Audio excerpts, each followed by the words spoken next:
Katie Bouman's research focuses on computational imaging, designing systems that integrate algorithms and sensor design, making it possible to observe phenomena previously difficult or impossible to measure with traditional approaches. Imaging plays a crucial image in advancing science, but traditional sensors are reaching their limits. Katie's group combines ideas from signal processing, computer vision, machine learning, and physics to find and exploit hidden signals. For example, and this is the thing I find completely mind-blowing, in collaboration with the Event Horizon Telescope, Katie's group is helping to build a computational Earth-sized telescope that is taking the first images of black holes and is analyzing its images to learn about general relativity in the strong field regime. Let's welcome Katie Bouman, please. Thank you. Thanks so much for the introduction and inviting me here today. I'm so incredibly honored to be here among so many amazing people, and I've had a really great time listening to the talk so far. I don't know, is there the clicker, or otherwise I can just use my computer? Not. Okay, I can just use my computer. Yeah, so if you go out past the bright city lights, you may just be lucky enough to see a stunning view of the Milky Way galaxy. And if we could travel past millions of stars, 27,000 light years towards the heart of the spiraling Milky Way, we would eventually reach a cluster of stars right at the center. And so peering past all the galactic dust with infrared telescopes, astronomers have actually mapped the path of these stars over decades, and what they see is quite remarkable. So by tracking the motions of stars over time, astronomers have concluded that laying within the orbits must be a compact object with a mass equivalent to 4 million of our suns. In fact, this discovery led to the Nobel Prize in Physics in 2020 for the discovery of a supermassive compact object at the center of our galaxy. And so for many years, people have believed that this compact object is likely a black hole. But at the distance that these stars are orbiting, we can't really say for sure. And so to really study it, we have to zoom in much farther, 1,000 times closer. And there, Einstein makes really exciting predictions about general relativity and what we should see. So light propagating near a black hole doesn't follow straight lines. It's curved because the black hole is actually curving space-time. And so you have all this hot gas spiraling around the black hole. Some of the photons will be bent around by it, such that the net effect is that the black hole casts what we call a shadow on this backdrop of hot emission that's almost perfectly circular. But this ring doesn't just take on any size and shape. If astronomers were right about that 4 million solar mass compact object being a black hole, then it should be 50 microarcsecond ring with not a lot of wiggle room. And after many decades of studying this mysterious object, in May of last year, we revealed the first image of this massive body with an image that lined up perfectly with predictions from observations and theory. And so this is the first ever picture of the black hole at the heart of our Milky Way galaxy, a radio source called Sagittarius A star, or we like to call it Sag A star for short. But what made taking this picture so challenging? Well, the fundamental challenge is one of scale. Because the Sag A star black hole is so massive, it occupies roughly the size of Mercury's orbit, and that might sound large, but at the distance of 27,000 light years, that's like trying to take a photograph of a single grain of sand here at MIT all the way from where I am at Caltech in Los Angeles. And so taking a picture of something that small required this international collaboration of scientists from all around the world developing new instruments and algorithms to make it possible. So today I'm going to tell you a very, very abridged story of how we were able to take a picture of a black hole. And then at the end, I'm going to talk about some methods my group is developing for the future of black hole imaging.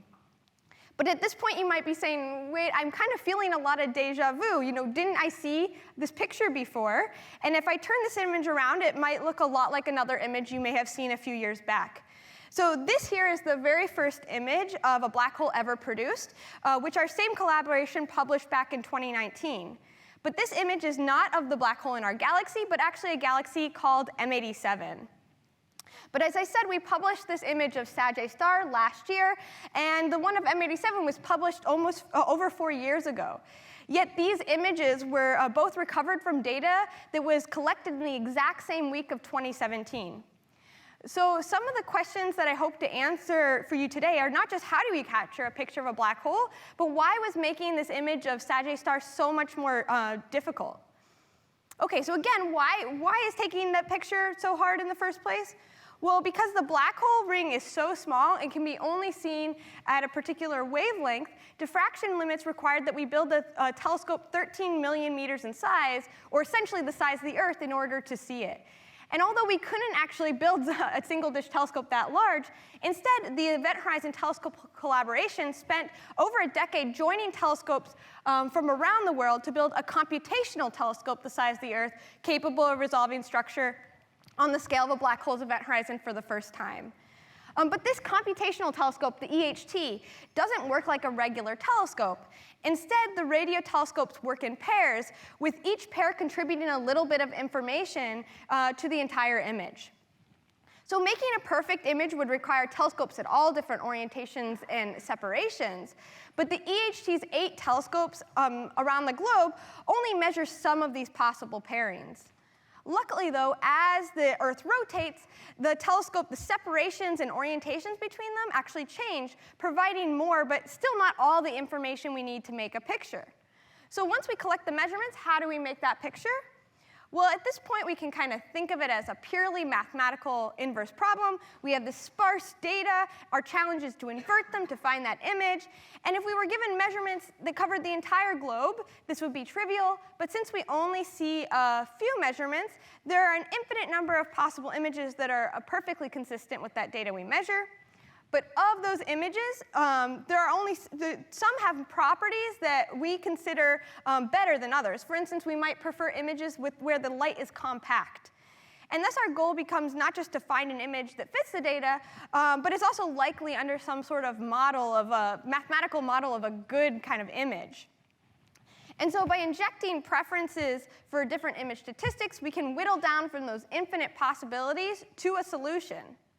But actually, everything I've said so far, it was exactly the same for the M87 black hole. So then what made Sagittarius star, the one in our Milky Way, so much more challenging? Well, Sagittarius star is much closer to us. And that means that even though these 2 black holes actually appear about the same size on our sky, if you actually factor in the distance to them, the physical size of Sagittarius star is much, much smaller. So around these black holes, there's this hot gas spiraling around, and it's moving at roughly the same speed for both of them. But because Sagittarius star is so much smaller, it orbits in mere minutes, where for M87, it takes days to weeks to orbit. And so why does that end up being challenging? Well, that means that as we're collecting the data, as the Earth is rotating over the course of a night, the material is swirling around the black hole so quickly that Sagittarius star's appearance is changing from minute to minute. And that means we can't simply just throw all the measurements into one pot and expect all those measurements to point us to the same picture in the sky. And so now not only do we have to deal with sparsity and noise, but our algorithms have to incorporate some way to deal with the black hole's evolution. And each of these decisions we make will bias kind of that picture that we get of Sagittarius star, that pipicture that we are able to recover. So to do this, we developed a number of different imaging pipelines that took the data and produced an image. And these pipelines have different hyperparameters on them. And we surveyed nearly 175,000 different settings to see how those choices affect the images that we got out. And we did this by selecting parameters, seeing how they worked on synthetic data, and then applying it to the real data to see how that affected the image we got. And when we did this, we saw a huge collection of different types of images that came out depending on our imaging choices that we made. Each of these images that you see is actually consistent with the telescope data we collect, but each is slightly different from one another. And so in order to emphasize the common features appearing in most of the images, we actually averaged them together to form the image that made the front pages last year when we published this work. And here, the bright ring, you see this bright ring kind of clearly popping out. So this fact, along with many other tests I don't have time to get into, though, led us to the following conclusion, that this data shows compelling evidence for an image that is dominated by this bright ring of emission. But But as I'm sure you can imagine, this is really just the beginning. And now that we have a window into black holes, my group has been developing approaches that leverage recent advances in machine learning to extract more science from black holes in the future. For example, coming up with better ways to encode our assumption about what images should look like, efficiently visualizing uncertainty, and also optimizing the placement of future telescopes so we get better measurements in the future. And this isn't just some pipe dream, but actually we're in the process of building what we're calling a next generation event horizon telescope. We've actually already added a telescope at Caltech and are in the process of adding one at MIT Haystack here. But what could we do if we actually added 10 more around the globe? Well, maybe then we'd have enough data where we could actually make a video of gas falling into the black hole in the center of our galaxy.